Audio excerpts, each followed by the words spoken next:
Yo tout le monde, c'est Lauzoro et aujourd'hui nous allons voir le plus grand secret de Elle.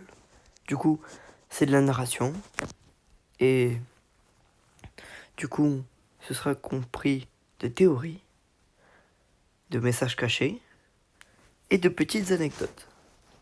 Je vous laisse un bon visionnage. C'était Lauzoro. Ciao. Depuis près de 20 ans, Death Note fascine des millions de fans. Beaucoup pensent connaître chaque détail de cette œuvre devenue culte. Pourtant, certains indices sont si discrets qu'ils passent totalement inaperçus. Et si je vous disais que le véritable génie de L ne résidait pas uniquement dans son intelligence, mais dans une stratégie cachée qui a commencé bien avant sa première rencontre avec Kira. Aujourd'hui, nous allons analyser des scènes, découvrir des symboles, explorer des théories fascinantes et révéler des anecdotes que même certains grands fans ignorent. Alors, je vous préviens, mais si vous regardez cette vidéo, c'est que vous connaissez déjà Death Note et que vous voulez plutôt approfondir l'univers, mais cette vidéo contiendra des spoils.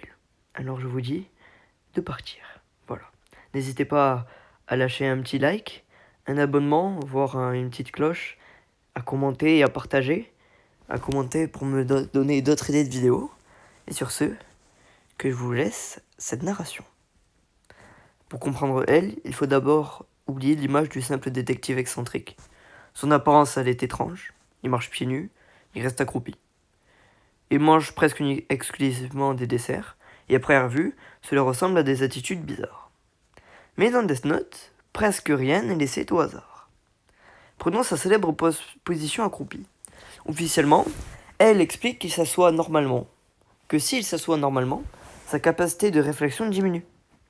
Cette phrase peut paraître humoristique, pourtant plusieurs psychologues ont remarqué qu'une posture inhabituelle peut effectivement augmenter la concentration chez certaines personnes, en sollicitant davantage le cerveau. Donc les auteurs se sont peut-être inspirés de ce phénomène. Autre détail intrigant, c'est les yeux de Elle. Ils sont constamment entourés d'ombre. Beaucoup pensent qu'il manque simplement de sommeil, comme on pourrait l'imaginer, mais ces cernes, elles peuvent symboliser autre chose. Ça symbolise aussi le poids permanent de ces différentes enquêtes. Contrairement à Light, qui cache parfaitement son véritable visage derrière un sourire, Elle, il affiche physiquement les conséquences de son combat. Maintenant, on va parler d'une scène devenue légendaire, le fameux épisode où Elle, Low Light, lave les pieds de Light, Kira. Cette scène, elle n'existe pas dans le manga. Eh oui, elle n'existe pas dans le manga. Elle a été ajoutée exclusivement à l'anime.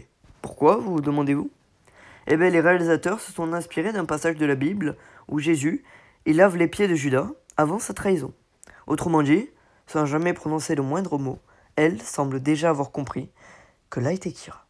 Cette scène est donc un immense symbole religieux. Ce que je trouve qui est très fort dans Death Note, c'est ça.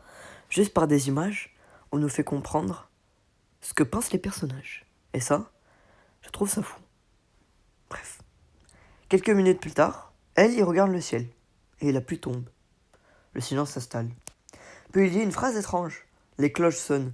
Alors, ça peut faire référence au glas, dans la Bible, et au Japon, les cloches sont souvent associées à la mort ou à la fin d'un cycle. Beaucoup de fans pensent que Elle sent inconsciemment sa propre fin approcher. Quelques instants plus tard, spoiler, il meurt. Mais le plus impressionnant reste sans doute la première rencontre entre Light et Elle.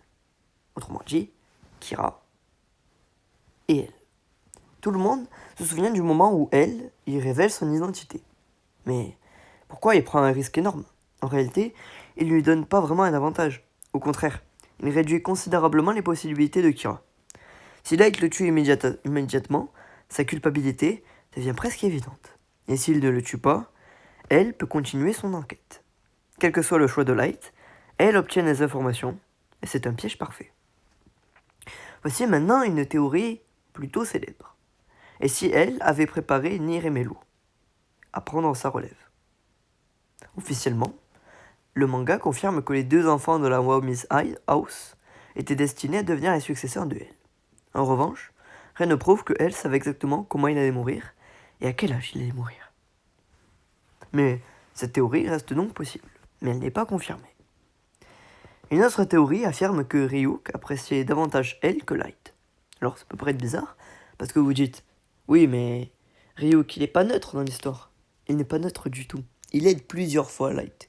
Par exemple le coup où elle met des caméras chez Light, eh ben, Ryuk, il trouve les caméras. Il trouve toutes les caméras, sinon il n'a plus de pommes. Et oui. Une autre, vous me demandez des preuves pour la théorie. Une autre théorie affirme que Ryuk apprécie davantage elle que Light. Mais Ryuk, il observe souvent elle avec curiosité. Il rit de certaines de ses déductions. Surtout, il semble beaucoup plus amusé lorsqu'un personnage est capable de rivaliser avec Kira. Kira, entre guillemets, Light Yagami. Cependant, les auteurs n'ont jamais confirmé cette interprétation. Ça reste une théorie. Passons maintenant à quelques détails cachés. Le prénom de Light. Light signifie lumière. Elle, simplement la lettre L. Ça, vous l'avez deviné. Comme si son identité n'importait moins que sa fonction. Donc le combat entre les deux personnages oppose, donc symboliquement, waouh, la lumière visible à une vérité cachée. Pareil, les racons, les couleurs. Alors là, on est plutôt sur l'animé, puisque le manga ne peut pas retranscrire ça. Mais dans l'animé, les couleurs racontent également une histoire. Lorsque Light devient de plus en plus arrogant, les scènes utilisent davantage des teintes rouges. Le rouge, il évoque le pouvoir, la colère, le danger. A l'inverse, elle est souvent entourée de blanc, de gris ou de bleu. Pareil, sur l'image que vous avez de elle, eh bien, il est entouré de bleu. C'est pour ça. Ce sont des couleurs froides qui rappellent le calme, la logique et la réflexion. Maintenant, nous allons passer au grand débat. Savez-vous que les auteurs ont eux-mêmes déclaré que elle était le personnage le plus intelligent de l'histoire? Cette information provient du guide officiel Death Note 13 How to Read. Mais ne vous fiez pas aux graphiques qu'on peut voir à côté des personnages. Parce qu'on peut voir que Kira est juste au-dessus de elle. Alors que les auteurs ont dit que elle était le plus intelligent. Alors peut-être que ces fiches-là n'ont pas été réalisées forcément par les auteurs. Voilà, c'était juste ce que je voulais dire. D'ailleurs, ce que je précise, c'est parce que je veux dire que Death Note est probablement mon manga de réflexion préféré. Mais il y a débat quand même. Débat avec Monster, mais Monster est très bien aussi. Donc les auteurs considèrent que elle restait intellectuellement supérieure. Voilà. Voilà. C'est un peu un guide, cette vidéo. C'est un petit peu un guide pour dire que Death Note est un manga exceptionnel. Voici maintenant quelques anecdotes. Les créateurs ne pensaient pas qu'elle deviendrait aussi populaire. Son design a été réalisé très rapidement. Son nom est volontairement extrêmement court pour enfoncer son mystère. Le célèbre rire de Light a demandé plusieurs prises lors du doublage japonais. Et la musique de l'anime mélange volontairement des influences religieuses et orchestrales afin de donner l'impression d'un affrontement entre deux divinités.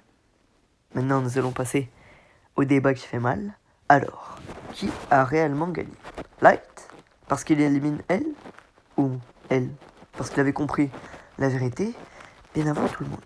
La réponse dépend finalement de votre définition de la victoire, une victoire physique ou une victoire intellectuelle. Voilà, je vous laisse débattre en commentaire. Et c'est peut-être cela, le véritable génie de Death Note. À chaque nouveau personnage, on découvre un indice oublié, un symbole caché. C'est un animé que je trouve à plusieurs degrés de lecture. Et je trouve, à chaque fois que vous allez le regarder, chaque fois vous découvrirez des mystères. Peut-être que je ferai une vidéo sur les incohérences du manga. Alors, oui, je pensais qu'il n'y en avait pas beaucoup. Et finalement, il y en a pas mal.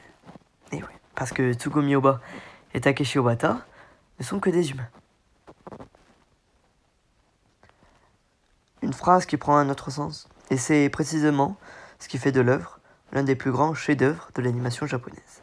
Dites-moi en commentaire, quelle théorie sur Death Note vous intrigue le plus? C'était L. O0 ou Love Zoro. Vous faites ce que vous voulez de cette information. Mais pensez-vous qu'elle aurait pu vaincre Kira s'il avait vécu quelques jours de plus? Ou si elle ne s'était pas fixé certaines règles? Eh ouais. Eh merde. Ciao.